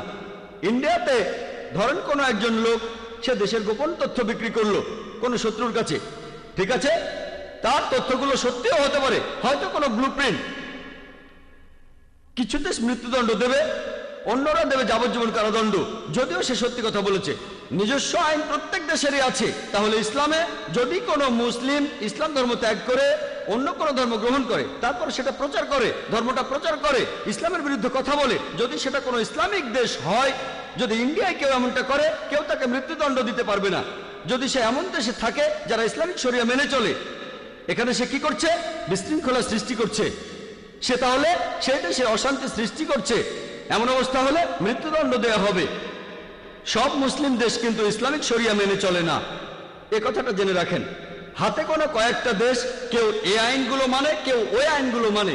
আমি এমন দেশের কথা জানি না যারা 100% ইসলামিক শরিয়া প্রয়োগ করে, আমি জানি না, এমন দেশের কথা জানি না। তাহলে আপনার এই কথা বুঝতে হবে যে মুসলিম দেশে ইসলামিক শরিয়া প্রচলিত আছে, আর তেমন দেশে যদি এরকম কোনো ঘটনা ঘটে, যেমন ইন্ডিয়ায় কেউ যদি দেশের গোপন তথ্য বেচে দেয়, তাকে কারাদণ্ড দেওয়া হবে। কত বছরের আমি জানি না, মৃত্যুদণ্ডও হতে পারে। আমেরিকার ক্ষেত্রে একই ঘটনা। সেই একইভাবে এই মুসলিম দেশের আইন হলো এটা, সে দেশে ইসলামিক আইনে শাসন কাজ চালানো হয়। তাহলে আশা করি উত্তরটা পেয়েছেন। পরের প্রশ্ন। গুড ইভিনিং স্যার, আমার নাম সুভাষ কামরে, আমি কেমিস্ট্রি ডিপার্টমেন্টের লেকচারার, থানা কলেজের। আপনার লেকচারের শুরুতেই আপনি বললেন যে কোরআন মানুষ জাতির জন্য শান্তির কথা বলে। আর আমার প্রশ্নটা হলো, ইসলাম যদি শান্তির কথা বলে, তাহলে পৃথিবীর বিভিন্ন দেশের তরুণ সব মুসলিমরা তারা কেন সন্ত্রাসবাদের দিকে ঝুঁকে পড়েছে? এসব করেছে জিহাদের নামে। এই জিহাদ বিষয়টা আসলে কি? ধন্যবাদ স্যার। ভাই একটা সুন্দর প্রশ্ন করেছেন যে ইসলাম আর কোরআন যদি শান্তির কথা বলে মানুষের জন্য, তাহলে বিভিন্ন দেশে কেন তরুণ মুসলিমরা আর বিভিন্ন বয়সের মুসলিমরা তারা যুদ্ধ করছে আর জিহাদের কথা বলছে? এই জিহাদ কথার অর্থ কি? এই জিহাদ শব্দটার অর্থ যদি জানতে চান, জিহাদ এসেছে আরবি শব্দ জাহাদা থেকে, যার অর্থ চেষ্টা করা, এর অর্থ সংগ্রাম করা। তাহলে জিহাদ শব্দটার অর্থ চেষ্টা আর সংগ্রাম করা। জিহাদের অর্থ পবিত্র যুদ্ধ না। পবিত্র যুদ্ধ এটার আরবি শব্দ হচ্ছে হারবুম মুকাদ্দাসা। পবিত্র কোরআনের কোন জায়গায় হারবুম মুকাদ্দাসা লেখা নেই, সহিহ হাদিসেও পাবেন না। এটা একটা ভুল অনুবাদ যেটা করেছে মিডিয়া, পশ্চিমা বিশেষজ্ঞরা। পবিত্র যুদ্ধ শব্দটা নেই। জিহাদের অর্থ পবিত্র যুদ্ধ না, জিহাদ অর্থ চেষ্টা আর সংগ্রাম করা। এরপরে ইসলামিক পরিভাষায় এর অর্থ চেষ্টা আর সংগ্রাম করা মানুষ জাতির উন্নতির জন্য। এর অর্থ চেষ্টা আর সংগ্রাম করা পৃথিবীর মানুষের শান্তির জন্য। আরেকটা অর্থ আত্মরক্ষার জন্য যুদ্ধক্ষেত্রে চেষ্টা আর সংগ্রাম করা। আরেকটা অর্থ অত্যাচারের বিরুদ্ধে চেষ্টা আর সংগ্রাম করা। জিহাদের অর্থ চেষ্টা আর সংগ্রাম করা। এবারে আপনার প্রশ্নটাতে আসি যে তাহলে এইসব তরুণ মুসলিমরা পৃথিবীর বিভিন্ন দেশে তারা যুদ্ধ করছে।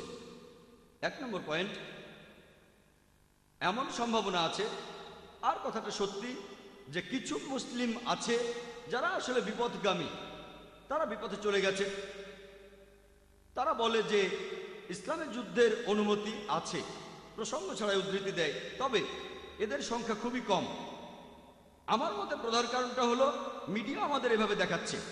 যেমন ইন্ডিয়ায় খবরের কাগজগুলোতে আমরা প্রায় দেখি যে কাশ্মীরের মুসলিম সন্ত্রাসীরা অনেক মানুষ মেরেছে, হেডলাইন প্রত্যেক দিনই দেখবেন। আমি কাশ্মীরে প্রথম গিয়েছিলাম 2003 সালে। তখন ভাবছিলাম আমি যাব কি যাব না, যাব কি যাব না। ওখানে অনেক গোলযোগ। প্রথমবারের মতো কাশ্মীরে 14 বছর পরে কাশ্মীরের সরকার কোনো পাবলিক লেকচারের অনুমতি দিল। সেই লেকচারে অনেক মানুষ ছিল, প্রায় 1 লক্ষ মানুষ। সেখানে পোলো গ্রাউন্ডে, সেটা ছিল শ্রীনগরে।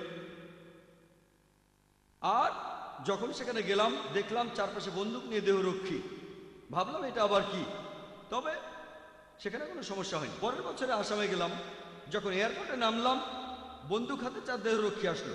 বললাম এটা আবার কি, অবস্থা ভালো না, এই আসামে কেন, কি হয়েছে? সেখানে দেহরক্ষী না থাকলে আজ আমি এখানে থাকতাম না। কিন্তু খবরের কাগজে আমরা কি দেখি যে আসামে হত্যা আর অরাজকতা চলছে? কাশ্মীরের চাইতে আসামে অনেক বেশি মানুষ মারা গেছে।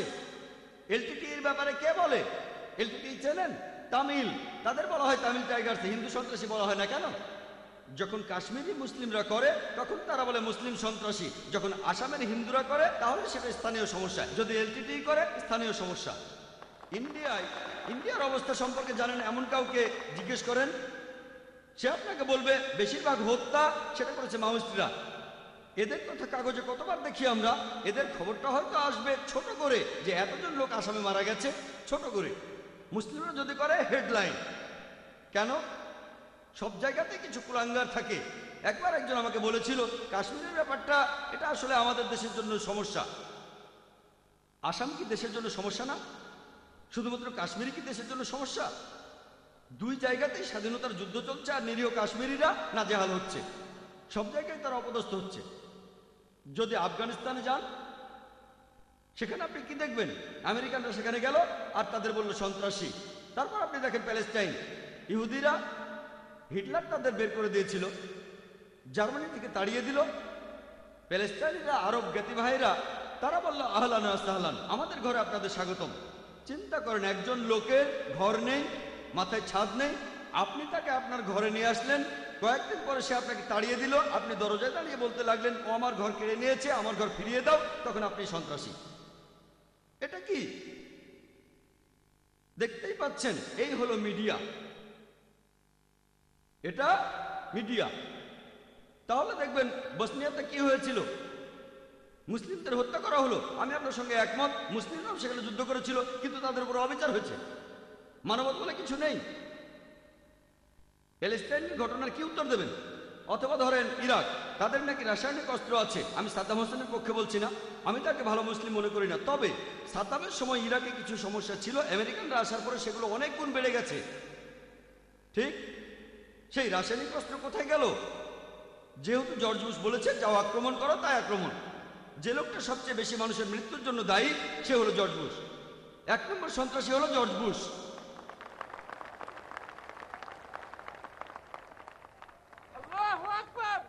তাহলে আসল ব্যাপারটা হচ্ছে এটা মিডিয়ার খেলা। মুসলিমদের অপদস্থ করা হচ্ছে, অত্যাচার করা হচ্ছে, তাদেরকে বলছেন সন্ত্রাসী। আমি সেজন্য বলছি মুসলিমদের মধ্যেও কিছু কুলাঙ্গার আছে, তবে কুলাঙ্গারের সংখ্যা অনেক কম। এরা সংখ্যায় কম, পুরোটাই মিডিয়ার কারসাজি। আইআরের নাম শুনেছেন? আইরিশ রিপাবলিকান আর্মি, ইংল্যান্ডে। এটা আসলে ক্যাথলিক আর প্রটেস্ট্যান্টদের ভেতরে লড়াই। তাদের কেউ ক্যাথলিক সন্ত্রাসী বলে না, কেন? 100 বছরেরও বেশি। তবে ইংল্যান্ডের প্রধানমন্ত্রী টনি ব্লেয়ার মুসলিম সন্ত্রাসীদেরকে বেশি ভয় পাচ্ছেন। আইআরএ নিয়ে অত চিন্তা নেই, যারা এখন পর্যন্ত অনেক মানুষ মেরেছে, অনেক বোমা ফাটিয়েছে। কিন্তু এরা দরজা বন্ধ করে মিটিং করে যে কিভাবে মুসলিম সন্ত্রাসীদের থামাবো। ব্যাপারটা খুবই কমন। কোনো পলিটিশিয়ান ভোটের দরকার হলেই নতুন প্রধানমন্ত্রী আসলেন আর তখনই ঘটল গ্লাসগো বোম্বিং। সাবিল আহমেদকে চেনেন? সাবিল আহমেদের নাম শুনেছেন?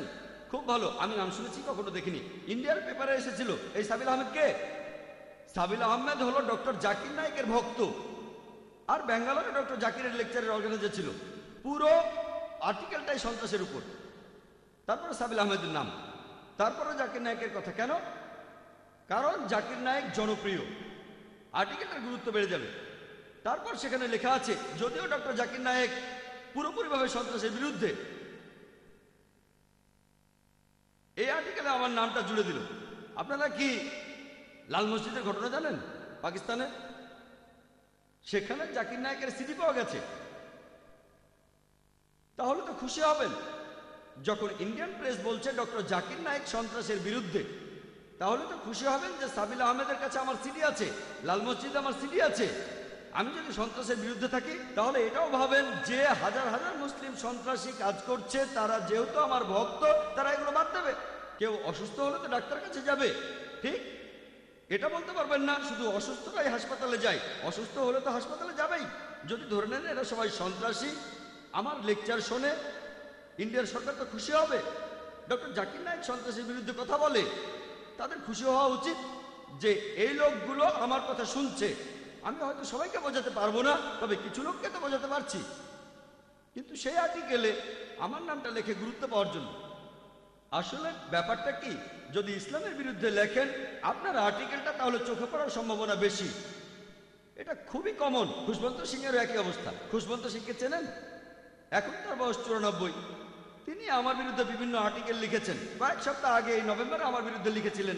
তিনি বলেছেন, প্রথম আর্টিকেলে তিনি লিখেছেন যে আমি ডক্টর জাকির নায়েকের প্রোগ্রাম প্রতিদিন মনোযোগ দিয়ে দেখি। তিনি আমার প্রশংসা করলেন, আমার স্মরণশক্তির কথা বললেন, তারপরে তার নিজের স্টাইলে সমালোচনা করলেন। এরপর আর্টিকেলটা লিখলেন যে দিল্লিতে একটা বই মেলা হয়েছিল, সবচেয়ে বেশি বিক্রি হয়েছে ডক্টর জাকির নায়েকের বই, যেখানে অমুসলিমদের করা 20টা কমন প্রশ্নের উত্তর দেয়া আছে। ও এই লোকের স্মরণশক্তি অসাধারণ, ইত্যাদি ইত্যাদি। তবে আমি তার 4টা প্রশ্নের উত্তর দেব। তারপরে বললেন শূকরের মাংস, অ্যালকোহল, বহুবিবাহ আর পর্দা নিয়ে হিজাব। সেই আর্টিকেলটা পড়ে দেখেন। এখানে বিস্তারিত বলার মতো সময় নেই। শূকরের ব্যাপারে বলেছি এটা নির্লজ্জ প্রাণী, 70টার বেশি রোগ ছড়ায়, আর শূকর হলো যথেচ্ছ যৌনাচারের একটা প্রতীক। আমি বলেছিলাম শূকরের মাংস খেলে আপনার ব্যবহার শূকরের মতো হবে। এই শূকরের মাংস হচ্ছে যথেচ্ছ যৌনাচারের একটা প্রতীক। তিনি বললেন আমি এটা জানতাম না। তারপর বললেন যে পশ্চিমা দেশগুলোতে সবাই শূকরের মাংস খায়, সেখানেও তো কাউকে অসুস্থ হতে দেখি না। দেখেন, ডাক্তাররা আমাদের বলে পতিতালয়ে গেলে এইডস হতে পারে, তবে পতিতালয়ে যারা যায় তাদের সবার এইডস হয় না। পার্সেন্টেজটা খুবই কম, খুব কম মানুষেরই সেটা হয়। একইভাবে শূকরের মাংস যারা খায় তাদের সবার এই রোগগুলো হয় না। তবে এখন আমেরিকানদের অর্ধেকেরও বেশি মানুষ হাইপার টেনশনে ভুগছে। এর একটা কারণ শূকরের মাংস খাওয়া। তারপর অ্যালকোহল নিয়ে বলেছেন, ডক্টর জাকির নায়েক বলেছেন অ্যালকোহল খেয়ে এই রোগগুলো হতে পারে। তিনি বললেন যে কোরআন অ্যালকোহলের বিরুদ্ধে না, কোরআন আসলে মাতাল হওয়ার বিরুদ্ধে। এখন তিনি কোরআনের ব্যাখ্যা করছেন। এই হলো মিডিয়া। তিনি লিখলেন আমার বয়স এখন 94 বছর, আমার জীবনে প্রত্যেক দিনই আমি মদ খেয়েছি, আমি কখনোই মাতাল হইনি, কখনো অসুস্থও হইনি, আর আমি কখনোই কোনো মানুষকে আহত করিনি। এখন ওনার এই কথাগুলো, 94 বছর বয়স, জীবনে কখনো মাতাল হননি। আমি এমন অনেকের কথা জানি যারা আমাকে বলেছে যে মদ খেয়ে অনেকবারই আমরা মাতাল হয়েছি, জীবনে কখনো অসুস্থ হননি। হয়তো ভুলে গেছেন 94 বছর বয়স, কখনো কাউকে আহত করেননি, আহত করেছেন আমাকে। তাহলে বুঝতে পারছেন, আপনি যদি ইসলামের বিরুদ্ধে আর্টিকেল লেখেন, বিখ্যাত কারো বিরুদ্ধে লেখেন, আর্টিকেলটা গুরুত্ব পাবে, লোকজন খবরটা পড়বে। একইভাবে এটাও দেখেন, পৃথিবী জুড়ে মুসলিমদের ইমেজ হলো তারা সন্ত্রাসী। কেউ কেউ হয়তো স্বাধীনতা যুদ্ধ করছে। চিন্তা করেন, যদি আপনাকে বলি ব্রিটিশ সরকার বলেছে ভগৎ সিং সন্ত্রাসী, ভগৎ সিং কি সন্ত্রাসী? সন্ত্রাসী নাকি সন্ত্রাসী না? Yes sir. ভগৎ সিং কি সন্ত্রাসী ছিলেন? কাজটা সন্ত্রাসীর মতো ছিল। কিন্তু আপনার মতে কি সন্ত্রাসী? না। আমার মতেও তিনি সন্ত্রাসী ছিলেন না। যেহেতু ব্রিটিশ সরকার বলেছে ভগৎ সিং একজন সন্ত্রাসী, তার মানে এই না যে সে কথাটা আমাদের মেনে নিতে হবে। আমাদেরকে বুঝতে হবে যে এটা আসলে মিডিয়ার একটা কারসাজি। সেজন্য আজকের লেকচারের টপিকটা সেরকম ছিল, যেন শান্তিতে থাকতে পারি। আশা করি উত্তরটা পেয়েছি। ধন্যবাদ স্যার।